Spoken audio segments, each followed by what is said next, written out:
네, 엘리야는 구약을 대표하는 선지자입니다. 특히 불의 선지자로 유명합니다. 갈멜산 대결에서 불을 내렸습니다. 그런데 사실 불을 내린 것보다 더 중요한 것은 엘리야가 비를 내리게 한 것입니다. 엘리야가 비를 내리게 하여 가뭄을 멈추게 한 큰 이야기 속에 불을 내리게 한 이야기가 들어 있습니다. 결국 엘리야가 불을 내리게 한 것은 비를 내리게 하기 위한 것입니다. 오늘 말씀에서 엘리야는 큰 비를 내리도록 하나님께 간절히 기도합니다. 그런데 하나님께서는 쉽게 비를 내려주시지 않으시고 7번까지 기도하도록 하십니다. 그 이유가 무엇일까요? 말씀을 통해 우리도 엘리야의 기도를 배우기를 기도합니다. 첫 번째, 큰 빗소리가 있나이다. 41절과 42절입니다. 41절을 보겠습니다. 엘리야가 아합에게 말합니다. 큰 빗소리가 있나이다. 아합 왕과 이스라엘은 가뭄으로 괴로워하고 있습니다. 3년 동안 비 한 방울도 내리지 않았습니다. 3개월도 아니고 3년이나 비가 안 왔으니 괴로움이 어떠했을지 상상할 수가 없을 것입니다. 심지어 왕인 아합과 비서실장 오바댜가 직접 물 근원을 찾으러 돌아다닐 지경이었습니다. 이렇게 심한 가뭄이 왜 온 것입니까? 잠시 살펴보겠습니다. 오늘 말씀에 나오는 이스라엘은 북이스라엘을 말합니다. 다윗 때 솔로몬 때까지는 같이 통일되었는데 이제 솔로몬 다음에 르호보암 때 여로보암 때 남북으로 갈라져서 오늘 말씀에 나오는 이스라엘은 모두 북이스라엘을 말합니다. 네. 북이스라엘의 아합 왕과 백성들이 바알 우상을 숭배하였습니다. 바알은 비와 풍요의 신입니다. 아합 왕이 하나님의 명령을 버리고 바알들을 따르자 엘리야가 그에게 가뭄을 선포했습니다. 그러자 이스라엘에 비도 이슬도 내리지 않았습니다. 하나님께서 바알을 숭배하는 이스라엘에 가뭄과 기근을 주셨습니다. 바알이 그들에게 비를 내리지 않으며 비를 내리시는 분은 하나님이신 것을 알게 하셨습니다. 3년이 지났고 하나님께서 이스라엘에 비를 내리고자 하셨습니다. 가뭄의 괴로움을 겪는 이스라엘을 긍휼히 여기셨습니다. 하나님께서 엘리야에게 말씀하셨습니다. 18장 1절입니다. 내가 비를 지면에 내리리라. I will provide rain. I will send rain. 그러나 비를 내리기 전 하나님께서는 엘리야에게 아합 왕을 만나라 하셨습니다. 엘리야는 아합 왕을 만나서 도전장을 내밀었습니다. 하나님의 선지자인 엘리야 한 사람과 바알 우상을 숭배하는 아합 왕, 바알의 선지자들, 아세라의 선지자들, 이스라엘 백성들이 갈멜산에 모여서 바알과 여호와 중 누가 신인가 대결을 벌였습니다. 불로 응답하는 신, 그가 하나님이다 하였습니다. 이 대결에서 바알은 아무 응답도 없었습니다. 그러나 하나님께서는 엘리야에게 불로 응답하셨습니다. 바알이 신이 아니고 주 여호와 하나님이 신이라는 것이 나타났습니다. 바알이 거짓 신이라는 사실이 폭로되자 백성들은 엘리야의 명령대로 바알의 선지자들을 모두 잡아 처형했습니다. 이스라엘 가뭄 재앙의 원인이었던 바알 선지자들이 모두 척결되었습니다. 지금까지 왜 가뭄이 온 것인지 설명했습니다. 다시 본문으로 돌아갑니다. 41절을 보겠습니다. 엘리야가 아합 왕에게 말합니다. 올라가서 먹고 마시소서. 큰 빗소리가 있나이다. 아합 왕은 갈멜산 대결과 바알 선지자들의 처형을 직접 보고 패닉에 빠져 있을 것입니다. 엘리야는 그에게 돌아가 음식을 먹으라고 권합니다. 무엇보다 아직 큰 걱정은 가뭄입니다. 아합 왕은 가뭄으로 근심하느라 밥도 제대로 먹지 못했을 것입니다. 엘리야는 더 이상 근심하지 말고 돌아가 편히 먹고 마시라고 말합니다. 엘리야가 이렇게 말하는 이유가 무엇입니까? 엘리야는 큰 비의 소리를 들었습니다. 으르렁대며 쏟아지는 큰 빗소리, 대지를 적시는 풍성한 빗소리, 기다리고 기다리던 반가운 빗소리, 하나님의 은혜의 빗소리. 엘리야는 믿음의 귀로 들었습니다. 하나님께서 엘리야에게 이미 말씀하셨습니다. 내가 비를 지면에 내리리라. 바알들을 따르며 가뭄으로 근심하고 있는 아합 왕은 들을 수가 없는 소리입니다. 세상을 살면서 여러 가뭄과 기근 속에 근심하고 불안해하기 쉽습니다.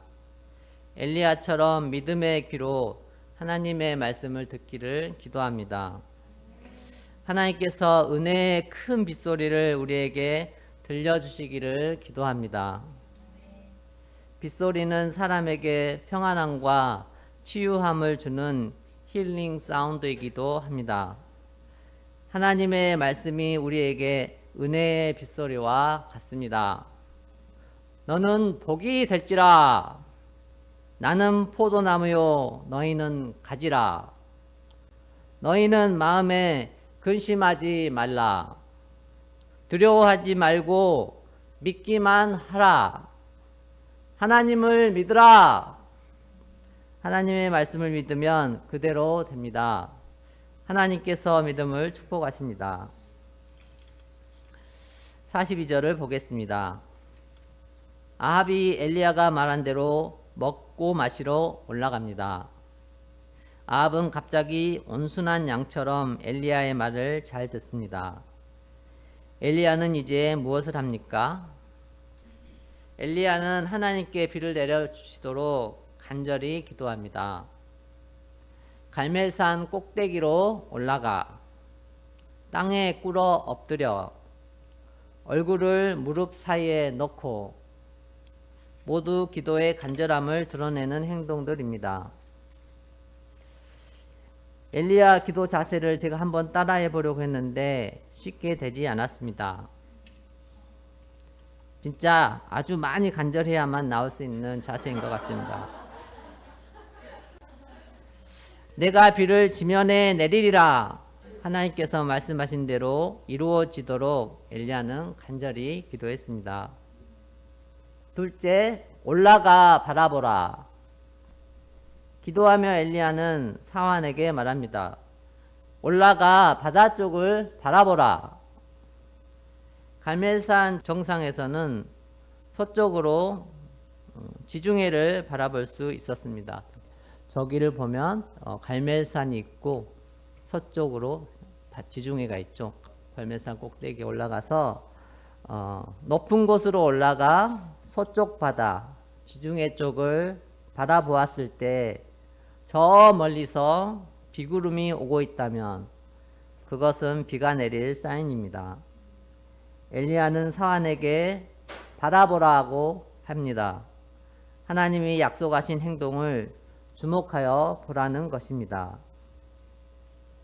엘리야 혼자 엎드려 간절히 기도할 수도 있었습니다. 그러나 엘리야가 엎드려 기도하고 사환은 올라가서 보았습니다. 기도하고 응답하실 하나님을 기다리며 마중을 나가는 퍼포먼스를 하였습니다. 갈멜산 정상에서 엘리야와 사환이 이러고 있는 동안 산 아래에서는 백성들이 그들을 지켜보고 있었습니다. 엘리야의 기도 응답이 어떠합니까? 사환이 올라갔을 때 두근두근 두근두근 저 멀리 비구름이 보였습니까? 사환이 올라가 바라보고 엘리야에게 말합니다. 아무것도 없나이다. There is nothing. 아무것도 보이지 않습니다. 아무것도 없다니 이게 무슨 일입니까? 비가 내릴 것이다 선언했고 간절히 기도를 했는데 엘리야는 순간 두려웠을 것입니다. 무엇보다 엘리야가 비가 내리지 않도록 기도를 해서 이스라엘에 3년이나 비가 안 왔습니다. 이제는 더 이상 비가 오지 않는다면 정말로 큰일입니다. 갈멜산 대결에서는 하나님께서 단번에 불을 내려주셨습니다. 그러나 지금은 바로 응답하지 않으십니다. 사환이 올라가서 비가 올 징조가 아무것도 없는 것만 계속 반복해서 보고 돌아오도록 하십니다. 한 번도 아니고 두 번도 아니고 3번, 4번, 5번, 6번. 하나님께서는 왜 이렇게 하시는 걸까요? 아마도 온전히 하나님을 바라보게 하시기 위해서일 것입니다. 온전히 하나님을 믿고 온전히 하나님께 영광을 돌리려면 아무것도 없는 불가능을 먼저 보아야 합니다. 비가 내릴 징조가 없지만 하나님께서 말씀을 하셨기 때문에 하나님의 사랑과 능력으로 비를 내리십니다. 또한 귀하고 값진 것은 단번에 빨리 얻어지지 않습니다. 윤오영의 수필, 방망이 깎던 노인. 제가 중학교 때 국어 교과서에 있었습니다. 요즘도 있나요? 네. 이 수필에서는 그때는 몰랐는데 청량리, 동대문 같은 왠지 친근한 지명도 나옵니다. 방망이를 깎는 노인이 여기서 방망이는 그 홍두깨, 또도도도 다림질, 야구 방망이 아니고요. 다리미질 하는 거 옛날에 돌 위에 이렇게 2개를 이렇게 죠. 방망이 깎는 노인이 방망이를 도무지 빨리 깎아주려고 하지 않습니다. 조급한 손님은 이제 그만 깎고 그냥 달라고 해도 못 들은 척 이리 돌려보고 저리 돌려보고 자꾸만 더 깎고 있습니다. 답답하고 지루하고 초조해서 더 깎지 않아도 좋으니 그만 주십시오 하자 끓을 만큼 끓어야 밥이 되지 생쌀이 재촉한다고 밥이 되나? 버럭 화를 냅니다. 살 사람이 좋다는데 뭘 더 깎는다는 말이오. 노인장 외고집이시구먼. 차 시간이 없다니까요 하자 다른 데 가서 사오. 난 안 팔겠소 합니다. 결국 체념하고 그냥 깎는 것을 구경만 합니다. 얼마 후 노인이 방망이를 들고 이리저리 돌려보더니 다 됐다고 내줍니다. 손님은 다 되기는 진작 다 됐는데 생각합니다. 차도 놓치고 그 노인에게 너무 화가 나고 불쾌합니다. 그런데 집에 와서 방망이를 내놨더니 아내는 예쁘게 깎았다고 야단입니다. 너무 배가 부르지도 않고 너무 볼록하지도 않고 배가 너무 안 부르지도 않고 이렇게 꼭 알맞은 것은 점체로 만나기가 어렵다고 합니다. 그때 비로소 마음이 확 풀리고 그 노인에 대한 태도를 뉘우칩니다. 비록 느릴지언정 최고의 물건을 만들어주고자 하는 한 장인과 조급했던 손님 사이의 이야기입니다. 하나님께서 내리시면 비는 언제든 단번에 내릴 수 있습니다. 그러나 하나님을 온전히 믿는 믿음, 하나님을 순수하게 사랑하는 사랑, 이와 같은 귀하고 값진 것들은 단번에 응답으로 얻을 수 없습니다. 세 번째, 7번까지 다시 가라. 43절 마지막을 보겠습니다. 아무것도 없다는 말을 들은 엘리야는 어떤 방향을 붙들었습니까? 엘리야가 사환에게 말합니다. 7번까지 다시 가라. 엘리야는 사환에게 7번까지 다시 가도록 합니다. 그러면서 바다 쪽에 아무것도 없는 것을 몇 번 확인하게 되죠? 6번을 계속 아무것도 없는 것을 확인합니다. 그렇더라도 엘리야는 7번까지 기도합니다. 하나님의 사랑과 능력, 그리고 내가 비를 지면에 내리리라 약속하신 하나님의 말씀만을 믿으면서 7번까지 기도합니다. 7은 완전수입니다. 엘리야는 하나님의 응답이 있기까지 기도하며 기다립니다. 비의 주관자가 하나님이신 것을 믿어 의심치 않을 때까지 기도합니다. 이때 어떤 결과가 나타났습니까? 7번째 이르러 바다에서 사람의 손만한 작은 구름이 일어났습니다. 엘리야는 아합에게 비에 막히지 아니하도록 마차를 갖추고 내려가라 하였습니다. 작은 구름이 일어났지만 엘리야는 이것을 보고 길이 막힐 정도로 큰 비가 내릴 것을 알았습니다. 하나님의 응답으로 생긴 구름이라는 것을 알았기 때문입니다. 작은 구름은 곧 하늘을 캄캄하게 하는 구름으로 변했고 마침내 큰 비가 내렸습니다. 구름으로 하늘이 캄캄해진 것은 하나님의 임재하심을 의미합니다. 비가 온 것은 하나님께서 오신 것입니다. 아합이 마차를 타고 이스라엘로 가자 엘리야는 하나님의 능력이 임하여 이스라엘로 들어가는 곳까지 아합의 마차 앞에서 달립니다. 거의 하프 마라톤 되는 거리 22.4km를 마차보다 빨리 달렸습니다. 참으로 놀라운 장면입니다. 하나님의 은혜의 비가 내려서 생명이 살아나고 있는 이스라엘 평원을 엘리야는 아합보다 더 먼저 달려보고 싶어서 그랬던 것이 아닌가 개인적으로 생각을 합니다.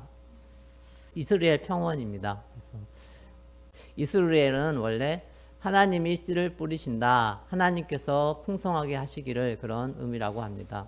이스라엘에서 비옥한 땅이라고 평야라고 합니다. 네. 큰 비가 오기까지 엘리야는 7번 기도하며 기다렸습니다. 이는 한편으로 하나님께서 엘리야를 그렇게 기다리셨다는 것이기도 합니다. 하나님께서는 이스라엘에 큰 비를 내시기 위해 엘리야가 온전한 믿음으로 하나님을 바라볼 때까지 엘리야를 기다리셨습니다. 저는 무엇이든 빨리 된 것이 거의 없었던 것 같습니다. 하나님의 큰 은혜인 믿음의 결혼은 13년 오랜 장막 생활 후에 하게 되었습니다. 귀한 자녀도 결혼하고 3년 후에 첫째를 주셨습니다.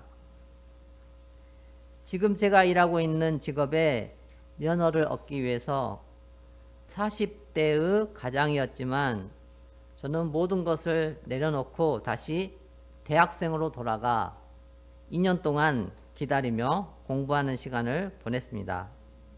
제가 교양 과목 수업을 듣는데 그 강사분이 제가 뭐 나이 많고 뭐 이렇게 그걸 아시고 나서 하는 말이 있었습니다. 뭐라고 했을까요? 아내분이 참 훌륭한 분이시네요. 왜 그럴까요? 그렇지 않으면 제가 그렇게 편하게 앉아서 거기서 수업을 들을 수 없을 거라는 것이었습니다. 그때 제가 가방 메고 학교 다니면서 마음 편하게 공부할 수 있도록 많이 기다려준 저희 아내 프린세스 목자님 감사합니다. 졸업도 하기 전에 취업 하나 했더니 전국 평신도 학사 수양에서 족구를 하다가 느닷없이 아킬레스 힘줄이 끊어지는 일이 생겼습니다. 저는 또 일하기를 멈추고 수술을 받고 6개월 동안 다리가 낫기를 기다렸습니다. 수술 후에 기부스를 하고 병원에 입원해 있어서 발을 못 디디니까요. 혼자 씻지도 못했는데 복음 목자님들과 또 다른 목자님들이 병문안 와서 저의 머리를 감겨주셨습니다. 저의 머리를 감겨준 사람이 도대체 몇 명이나 있을까요? 생각해보면 참으로 감사합니다. 아마 다 쓸 수 없지만 지금까지 많은 분들이 저의 부족한 것을 많이 기다려 주었을 것입니다. 저는 자신을 생각하면 아무것도 없나이다 하고 느낄 때가 많습니다. 과연 내가 믿음의 삶을 감당할 수가 있을까? 이런 생각이 들 때마다 가끔씩 떠오르는 말씀이 있습니다. 누가복음 1장 75절 종신토록 성결과 의로 두려움 없이 섬기게 하리라 하셨도다. 정신토록 나이가 드니까 걱정이 되는 하나님이 정신토록 두려움 없이 성결과 의로. 네. 제가 느리고 더디더라도 하나님께서 지금까지 기다려 주셨습니다. 엘리야처럼 7번씩 기도하며 하나님을 온전히 바라볼 수 있기를 기도합니다. 네, 마지막 사진. 네, 제가 꼼짝 말고 기다려 다리에 기부스 했죠. 네, 기다리던 사진입니다. 네. 8 말씀을 읽고 기도하겠습니다. 네. 43절. 네. 시작. 그가 사안에게 이르되 올라가 바라보라. 그가 올라가 바라보고 말하되 아무것도 없나이다. 이르되 7번까지 다시 가라.